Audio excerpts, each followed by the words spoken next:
Well, hello, everybody. Thank you so much for joining us for another conversation. I'm here with my girl, Taylor. Taylor, how are you? I'm doing mediocrely well, if I'm being totally honest. I've been sick for the past week and my voice is starting to go out. So, you guys listening to this, I'm so sorry. You're going to have to deal with my squeakiness.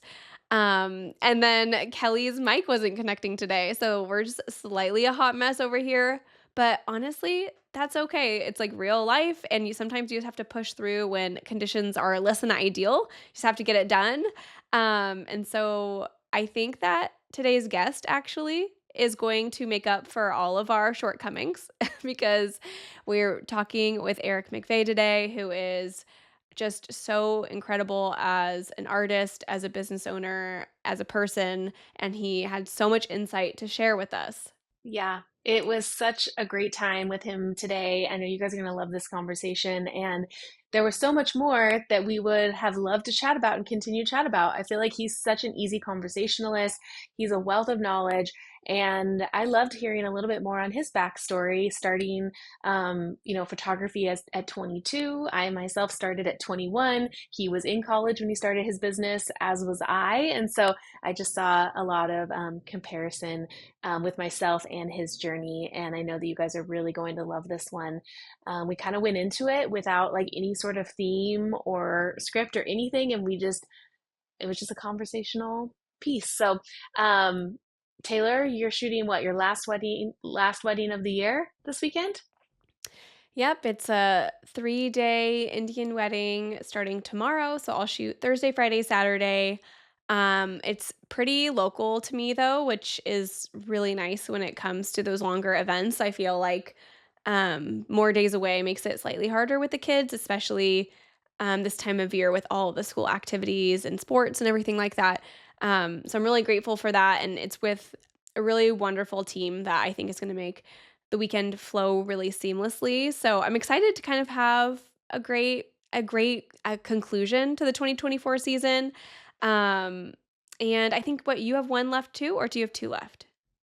Yeah, I mean, at the time of recording, we're once we once this one is live, I probably will be completed with my season. But as of now, I have one this weekend locally. It's at the bride's parents' home. I'm excited for it. It's like major father of the bride vibes home in Newport Beach, and then in 2 weeks, we will be flying up to Palo Alto to do a wedding up there, and that will be our last one of the year. And that will mean for 11 weddings for us this year. So it was a great year. And we're looking forward to our 15th season starting right now in like end of March is when we're going to start. I love it. Yeah. I feel like my bookings for next year are so funny. Um they're all like in a short window of time, mostly between like August and September. I don't have anything in the spring yet. So I'm kind of hoping some of those last minute bookings come about once we're past the holidays. I feel like that happens a lot. Like January 1st hits and people are having the conversations with their planners about adding video on kind of last minute. So I'm kind of hoping for that. But honestly, if I have a lighter spring, it'll be really, really nice, I think, to focus more on level up stuff and the fam and all the things. So just trying to embrace whatever comes. Yeah, I mean, you had one earlier where they booked you 2 days in advance. So you would just really never know when that last minute booking is going to come through. You never know. You never know, which is I feel like part of the exciting thing about being an entrepreneur is all of those not all the what ifs, but all of the like surprises. I guess you could frame it as positively as a surprise if you would like. And that's how I choose to do it. But we want to go ahead and let you guys get into this conversation because it's a really good one and you're going to want to listen all the way to the end because Eric just shares so much insight into growing a business in a really, I would say, organic way, which I think you guys are going to really resonate with. So we hope you enjoy. This is the Level Up Podcast. I'm Taylor Petrinovich, And I'm Kelley Gilster of 618 Studios. and we are on a mission to help wedding filmmakers and photographers level up their businesses so you can make more and work less. We want to help you confidently take your business from mainstream to luxury, and it all starts right here.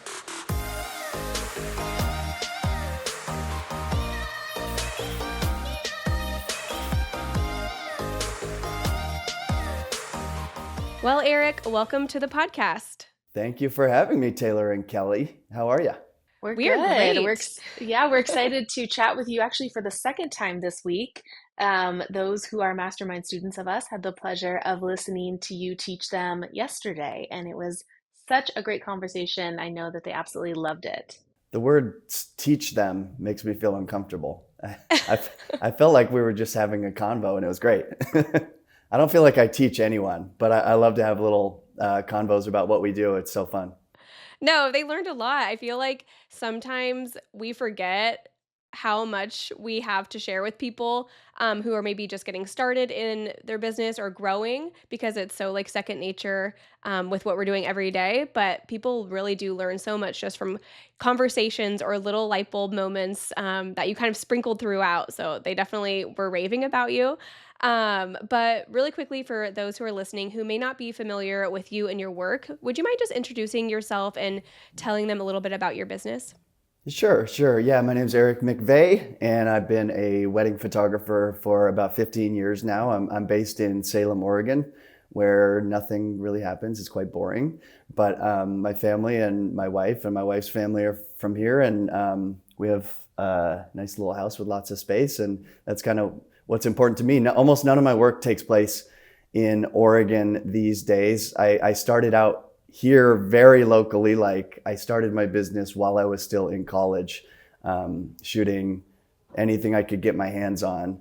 And, everything from senior photos, family photos, babies, commercial stuff, auto body shops, payday loan, lenders, conferences, all the different things until I figured out that weddings paid the bills, even though they kind of sucked for the first handful. It was kind of horrific.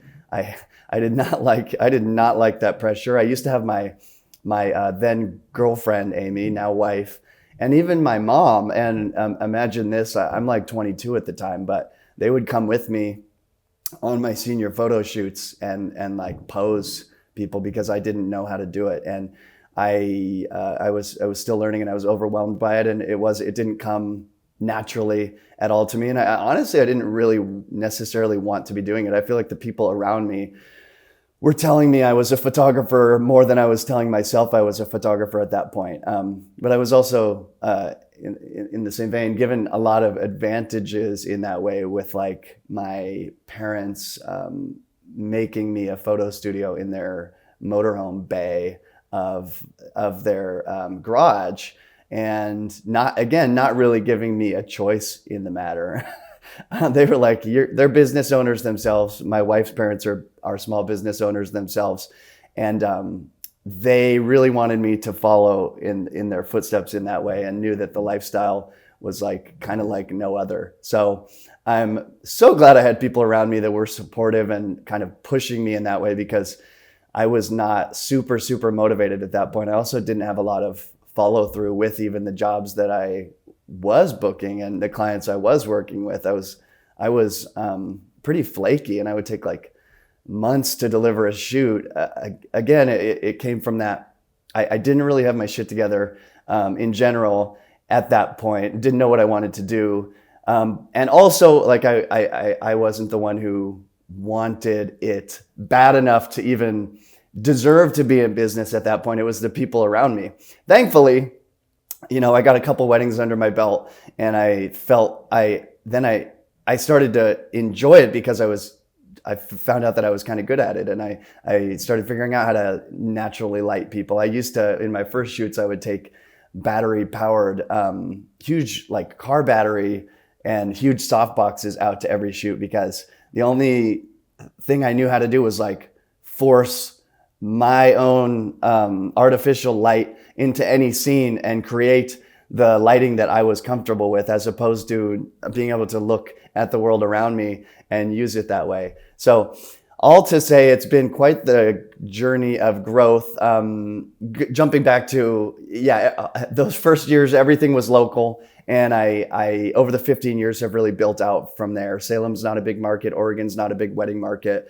Weddings are the only thing I do now at this point, because I think in order to be a wedding photographer and try to be one of the best, you really have to focus solely on that because there is so much competition, so many people that are so dedicated and so much talent and so much to learn as in this job, in this line of work.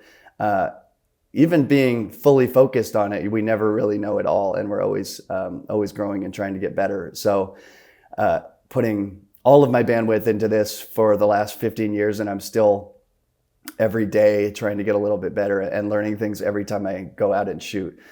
These days I shoot about 15 weddings a year. Again, like I said, they're all outside of Oregon, with the exception of one or two here and there. And a lot of them are outside of the country. And most of the events are 3 or 4 days, but I've still actually managed to kind of keep my lifestyle in a really good place. I think that's one of the important things for me, and the things that I keep top of mind as I progress as an adult and grow the family is that balance between lifestyle and work and business. And I've managed to be able to make a little bit more money every year, but over the past 5 years, like scale back a little bit at each year to the point where I feel like I do have a really good balance and I'm not working all the time because, I want to take my kid to school in the morning. I want to play basketball on Monday nights. I want to go running with my friends. I want to play drums every day. All of those things, and still managing to enjoy what I do as a wedding photographer and be good at it is a balance that I've been very intentional about. And a big part of that too, the past couple of years has been bringing on additional help and asking, the first 10, 12 years, I wanted to do it all myself, and I was doing absolutely everything, and probably working, 60 hours a week at least. And I was totally happy to do it. I love the hustle.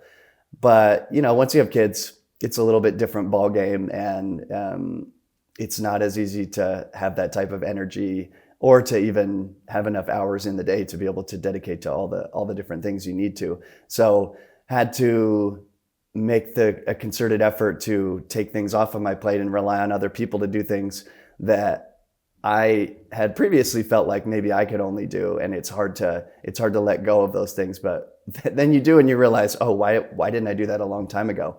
And that's been one of the revelations from the past couple of years for me, is asking for more help and taking back more of my personal life in the process of that. And like I said, I've managed to hit that stride and strike that balance between still making the best living I've ever made, but also having the most free time I've ever had in the whole 15 years that I've been in business. Well, it seems like you've achieved the dream that we're all chasing: make more money, earn back more time to do the things that we love with the people we love. So that's amazing. What kind of things have you decided to get help in your business to free up some of that energy and time? Yeah, one of the biggest things was I signed with an agency who represents me as a photographer called the Wedding Artist Co. And yeah, they represent 10 to 12 cinematographers and photographers, and they do a ton of stuff. We collaborate on everything, and when it comes to curation and branding and the way I'm presenting myself and pricing and which images I'm showing, and just a really good sounding board and second set of eyes and very, very good taste and very good mind for all of this. That's a huge part. It's a partnership in that way, but also taking things off my plate when it comes to kind of the boring financial stuff that a lot of us don't necessarily get into this business to do, right? We don't get into it to him and ha over contract stuff and how much that 11th hour is going to cost the client, and could I do it for 500 instead of 1,000 on this one occasion because XYZ, right? So I don't have to have those conversations anymore. It's good. I'm still very involved in the personal side of things with the client and planner, and anything having to do with timelines or anything of a personal nature with the client, which is great, but I don't have to think about proposals and contracts and invoicing and things like that. And then I also have an album designer who runs point with the album company and the client and does all the design and upselling, etc. I also have an editor who I send my catalogs to once I've edited my previews, and my editor uses those previews as anchor images, sends it back to me, and then I finalize galleries. And finally, I have my wife, Amy, who helps me with a lot of stuff, culling and Instagram, special projects, things like our presets that we've partnered with Good Light on, and things like workshops in the past and educational stuff. So yeah, lots of help. I feel like I'm probably even missing something, but tons of help. And I feel like what I can do now, the main part of what I do is emails, actually going out and shooting, and then like editing preview images and putting a lot of time into perfecting those edits, because I'm not burnt out on the editing side because I do have help. You know what, actually, Eric, a lot of people are very interested in how people get named as one of like the top photographers in various publications. Is that something you'd be willing to talk about, or is that an interesting topic, or is that like, no, I don't know how it happened? Yeah, I'm totally willing to talk about it, and I think I'm very lucky in that respect, in being named to some of the list and then kind of grandfathered in as the years have gone on. I do think that I do my best to try to earn a continued place on those lists, whatever it means to earn it. You know, there's really no justice when it comes to those, as we all know. There's a lot of politics involved, and nepotism, and who you know, and probably a lot more than that. And I think I got lucky. I think the biggest part of it, I talk about this a lot with, I don't know, like Kelley, if it sounds like we're on very similar timelines and if you feel the same, but actually, I just talked about this with Rebecca Yale on her podcast. I think it came up, which was, I feel very fortunate when we started in the industry, and what the industry was like at that point, and the things that we didn't have to face that we would face if we were just starting today. And, you know, maybe people who are starting today would look at whatever set of barriers that we faced back then and wouldn't want that. But I look back at it very fondly. I love that the world was not so connected that I had to see what everybody was doing at all times, and I could focus on just my little business, try to get incrementally better each week, each year, in a very good, natural growth way. I think now it's very hard to do that, and people are going to look too far ahead and not be satisfied with that incremental growth because of just having to compare themselves to everyone both around them and not around them at all, everyone who's halfway across the world. What I'm also just thankful for coming up in that time, because I think because the world was less connected, it was easier to like make a name for yourself and differentiate yourself and stay there, because there was less noise. There was less of an ability for kind of everyone to be talking and sharing all the time. I think it's harder to get ahead now. I think it's harder to rise above the noise and differentiate yourself and be that person who people take notice of. I like I said, I use the word grandfathered in. I think I just happened to get into the industry at a really good time when and start shooting film at a really good time when film would differentiate me from a lot of other photographers. I just happened to find it and choose it at a time when people took notice of it. And I think that's a big reason why I ended up maybe on some of those lists starting probably close to 10 years ago, and then have remained there because I did choose film. Not a lot of people were doing it. And I got in just like right ahead of the surge where my look ended up being not that special a few years later, but at the time it kind of was. And then you become a household name, for lack of a better term, and you kind of stay there you do have to earn it. Like, there's plenty of people who jump in there and then fall off, whether it's their fault or not, their circumstances that they choose or are unchosen. But it doesn't last forever, and you do have to keep your foot on the gas pedal. But I think timing and opportunity are a huge part of it. I also, going back to, I feel very, very lucky and privileged with my circumstances, with people around me who are supportive, who are pressuring me and forcing me to look for better things than I was even searching for myself. And I also had a wife at the time, when I started shooting film and started taking risks financially and artistically with things like film. She had a corporate job who could support me, and I could make 20 grand a year and not feel like we were not going to be able to pay the mortgage if I had a bad year. We were going to be just fine. And that gave me the ability to take those risks and get really good at film quicker than my peers who couldn't afford to take those risks. And then everything kind of grew from there. Yeah, I do think that risk taking is, like you said, so much easier when you have maybe like a fallback plan, more or less. I was in the same boat. My husband has his own lucrative career, and it's always been there, which allowed me, I feel like, and I've talked about this a lot on the podcast for those of you who've been listening for a long time, that allowed me to grow a lot quicker than maybe some people who are husband and wife teams who this is their sole income and have to play it a little bit more safe, maybe more like Kelly. But I think both are totally fine. And I think that comparing yourself truly is what leads to discontentment and the feeling of not enoughness. And so just, I don't know, I feel like keeping the blinders on is truly like the best way to remain happy and fulfilled in this industry, which, like you said, is so hard since at literally like the swipe of your finger, you can see what everyone is doing at any given moment of the day. It's kind of extremely overwhelming, actually.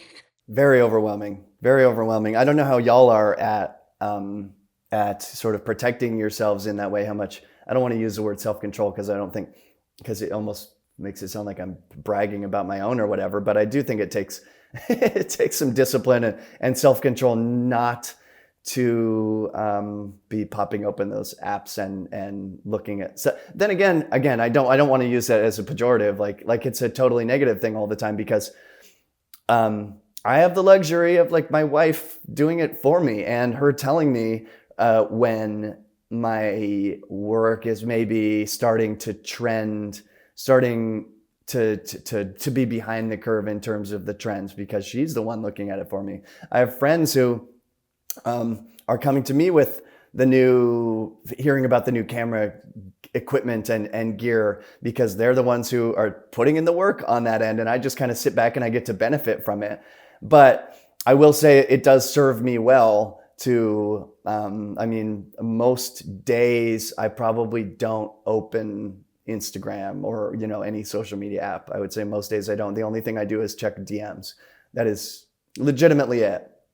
And whenever I do, I start to feel bad. And it's not even always a comparison thing. I'm not sure what it is. It's almost just an information fatigue thing, but it certainly doesn't make me feel good. And I've kind of naturally started to avoid it over the years, to where I'm picking it up less and less for that reason, because I don't want something that doesn't make me feel good. It's just life's too short, and that's a waste of time. There's too many other interesting things to do and see. Yeah, absolutely. Actually, you said something that stuck out to me that I would love to chat about. So last week, I chatted with Lauren Fair about mostly like her style as a photographer and how it's remained consistent over the last, similar amount of time as you, maybe a decade plus, while she's slowly adapted and made small shifts according to trends to stay quote unquote current with her work. And so you talked about how your wife will bring up maybe your work feeling stale or behind the curve. Like, what is your philosophy when it comes to your work evolving over time and changing with the trends? I would just love to hear you talk about that. Yeah, and I don't even know if I have a philosophy that I could put into words. Maybe I could just kind of analyze my own actions and try to dig into it that way. And I'm going to find out in real time with you what is going on in my head here. So actually, I have a good like little anecdote about that and Amy being an influence on me there. I remember we were driving to a wedding in 2019, and 2019 was like the year that I started bringing digital back into my work. I bought the GFX. I had to do some quick turnarounds for Vogue, like that night, deliver some images the night of the wedding. And I was so resistant to it. I hated the idea so much. I was so all in on film, but ultimately there was no way around it. So I had that digital equipment. Amy and I were heading to a wedding. She was coming with me because it was a big wedding, and this was another wedding that was going to go in Vogue. And it was decided ahead of time, had nothing to do with my photos. It just had to do with the client. And I remember, I'm going into the wedding still kind of disdaining digital and the fact that I had to shoot it. I was not excited about it at all. And she goes, we were driving, and she's like, hey, I opened up a few Vogue features. Look at these features just for some inspo. And I was kind of like, I'm happy with what I do. I don't want to see other stuff right now. I don't want that in my head. I remember there was like just really good like flash stuff inside, indoor flash stuff for getting ready, kind of really fun fashion-y flash stuff. This was a very fashion forward bride who was going to wear like 6 different looks, and because she's a stylist. And that, just seeing like one little feature the morning of that wedding, I kind of shot that way all day. And then those photos ended up being my best work up to that point. And then not only that, people started, when I would get like on the Harper's list, I was on they break it up into sections like romantic, celebrity, fashion, and they put me in the fashion section. People started thinking of me as like a guy who is good with the fashion stuff. And that one wedding is probably like the only time I had even had a good opportunity to shoot good fashion, and even had executed on shooting good fashion very well. So it was all like by chance. And again, the people around me lifting me up in that way, because I can tend to put the blinders on a little too much. And to jump ahead though, Taylor, based on your question, how do you maintain that? How do you continue to evolve and grow and stay ahead of the trends? Like, we don't want to chase trends, right? Because we've all seen them come and go. It's got to be something that you really actually connect with, that you're excited about. And I think the biggest thing I've learned is to, every once in a while, take a risk or buy a new piece of equipment, buy that off-camera flash that you hold in your hand here, buy that, I bought like a Leica Q2 digital camera that my friend had been suggesting for a while, that I put around my neck. And at that time when I bought it, I was still shooting like almost all manual focus, Fuji GFX, contact lenses, like manual everything. And then I realized, as I had that thing around my neck, I started picking it up more and more and more, and it became the camera I was shooting 80% of the day. So to me, it comes down to, and then, off-camera flash, going back to that. My friend told me I should get one. I'm like, okay, it's a small investment to make, to try something new, creative, fun, different from what I normally do. And now I use it all the time. It's almost, I don't want to say it's the creativity's bred from like necessity, but it's bred from taking little risks and putting ourselves into new situations where we can try these new things and maybe we'll like them. Maybe we tried them once and we put it back in the drawer, but maybe we'll like them. Maybe that shoot, for some hotel brand that you say yes to, even though you shoot weddings all the time, maybe that leads to some relationship. Maybe that leads to some connection where you book something bigger later. It's not always, I don't think it's always the right answer to like stay in your lane and do what you do best. I think sometimes it's good to try something that you're not comfortable with. And that's where most of my sort of creative changes have come from. And I think the biggest thing for me though is that I'm not chasing a trend, or I haven't changed my work from like film to digital because I felt like that's what my clients wanted, or felt like that's what expensive planners wanted. I didn't want to do it. I tried it, and then I ended up loving it, and loving it more than what I was doing before. And because I love it, I'm doing better work than I would be otherwise. And what it comes down to is it shows in the work, and my excitement and creativity show in the work. And that's why I keep doing those things, not because anybody tells me I should. Yeah. I feel like, you were saying that you have to connect with the work, not just follow a trend to follow the trend. And I think that there's something so powerful about, maybe leaning into something that feels a little different than your standard body of work, but being able to look back on it, years, 5 years ago, 10 years ago, and still look at it and say, yeah, that wasn't what I do now, but it's what I was really inspired by, and it's what really resonated with me and my clients in that season of my business. So I think that's like a really clear differentiator instead of like, because I know that there has been times in my business where, I tried something and I'm like, you know what, scratch that. That's just like not true to us as artists. Or I've tried things that I'm like, okay, this isn't our normal, but like we're really loving this. And like maybe you have that like client that's just looking for something a little bit different, and that allows you to like lean into that a little bit more and let your creativity shine. So I don't know, just like such good advice I feel like you gave the listeners and those listening. I think that that's something to also consider, is that it's okay to switch it up and try that different lens here or that different camera during the reception to see how it feels. And then if it's something that really resonates with you, then full steam ahead, I guess. One thing that's been like that I've noticed and am trying to be intentional about this year is what I noticed is and Kelly even kind of touched on it, like 2014, Eric, compared to now, is I was like known for my close portraiture, like beautiful skin tone shot on film, really like tight, even a lot of model-y stuff, or making brides that those beauty shots, that beautiful film beauty shots. And it's really hard to do it all, right? It's really hard to get like wide angle editorial stuff, really in the moment, candid stuff, cool flash stuff, and really beautiful uptight portraiture. And I've noticed it's also hard to kind of carry around the gear all day that can execute all of those different things without feeling like a camel. So what I've noticed is, as much as I love the work that I'm doing now, and I'm the breadth of what I am providing for the client better than ever, no regrets whatsoever, no hesitation. But I've left that a little bit of that portraiture stuff behind, and I need to be intentional about working it back into my work because I can see that it's almost disappeared. It's also, I feel, almost disappeared from the industry in general, which I think is generally a good thing.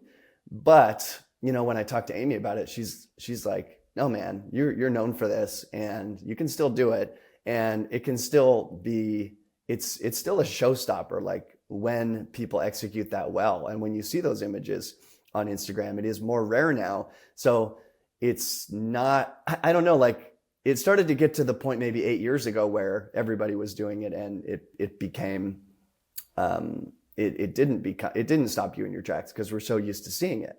And now we've come full circle and you don't see it that much anymore. And it's something that I want to bring back into my work and has unintentionally kind of been left behind. So yeah, that's something I've thought about this year, but it is really hard. The broader point here is that it's really hard to do all of the things. And especially if we go back to talking about comparison, it's like, I could be really jealous of like, a Nirav Patel image, that I see, or a set on Instagram. But like, I don't know, what's the utility in that? Like, I know I'm doing a lot of things that potentially he's not doing, right? And probably he's going to see some of my stuff and it's like, oh dang, that's great. I cannot do it all. So what is the point of, and I also don't have everyone else's perspective. What is the point of sitting and going, oh, I wish I'd shot that, or I need to be shooting that way as well? Like, we can be pulled in so many different directions, and it's absolutely impossible to execute on all those different things. We cannot have 16 cameras around our neck, all that do film digital and wide and uptight, and have a brain that works so efficiently and effectively that we can think in all those different ways. We just can't. We got to lean into us and our strengths, and try to improve on those things and be our best selves, as opposed to constantly wanting more or something different, or wishing that I could do this or that. It's never productive when I get into those little mind traps. Yeah, it can be like shiny object syndrome. Like, instead of staying focused on like what you're good at, it's like getting distracted by all of the possibilities. I very much so feel that way about like interior design and like how my home looks. I'm like, I really love this look, but I love this look. And like, you really can't have a home that looks good infusing all those different styles. You kind of have to lean into like the one that speaks to your soul the most. And I feel like it alleviates a lot of pressure to like take that possibility out of the equation. Like you said, like, you can't be this other photographer and this other photographer and this other photographer. You can only be yourself. And you hear all the time from people like who love to do like motivational speaking or whatever. It's better to be the best version of yourself than a watered down version of somebody else. And I think it's something that everyone can use a reminder of every once in a while. Interior design is the perfect analogy, and I'm going to absolutely steal that. That is incredible, actually. That is the perfect analogy. And I've been through that with my own home. And it's just, you get overloaded. You start looking at inspo online, and it's like, I don't know all the different terms for the different types of design, so I'm not even going to try. But there are so many different cool things that look cool. And it does feel like with our homes, like we do a remodel, and then 3 years later, like everything feels terrible, or we see so much other inspo that something else seems more enticing, and then we're not happy with the thing we worked so hard on, and the thing that we have and spent all this time and money on. And I hate that, because I feel like it's a very much the here and now of our culture to kind of be like, to think that way. And I'm glad we have conversations like this, because it's a reminder to resist those thoughts and feelings. Yeah, we live in like a throwaway temporary culture, like the fast fashion, the fast interior design, everything is so fast instead of long lasting. And I think that the pendulum will eventually swing in the opposite direction, as all things do in their extremes. And I'm excited to see everyone kind of go back to more long lasting and sustainable approaches to everything in life, honestly. But we're getting all philosophical, and my voice is starting to go. I'm so sorry. I've been sick and I am starting to fade. So Kelley, you're going to have to take over. No, all good.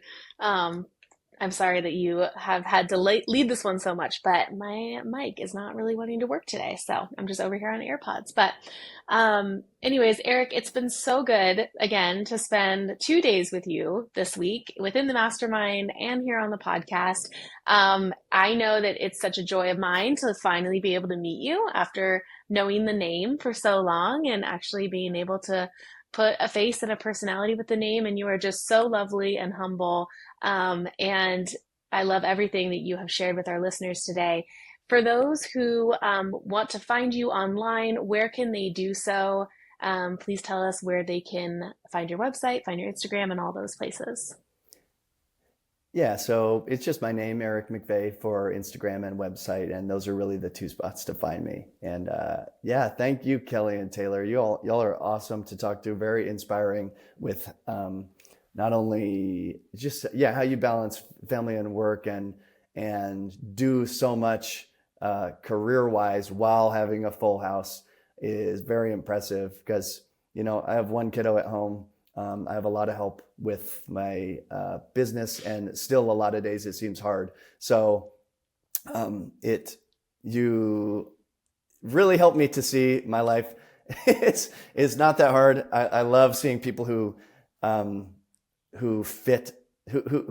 it seems like you probably have like 36 hours in your day while I have 24, and it doesn't make sense. And you guys are awesome to talk to. I loved getting to talk to you yesterday and today, and really appreciate you having me for both. Thank you for joining us in today's conversation. Please help us reach more filmmakers and photographers like you by taking a screenshot and sharing it to social media. And don't forget to tag us at The Level Up Co. And join us again next week, same time, same place, as we continue to level up the industry together.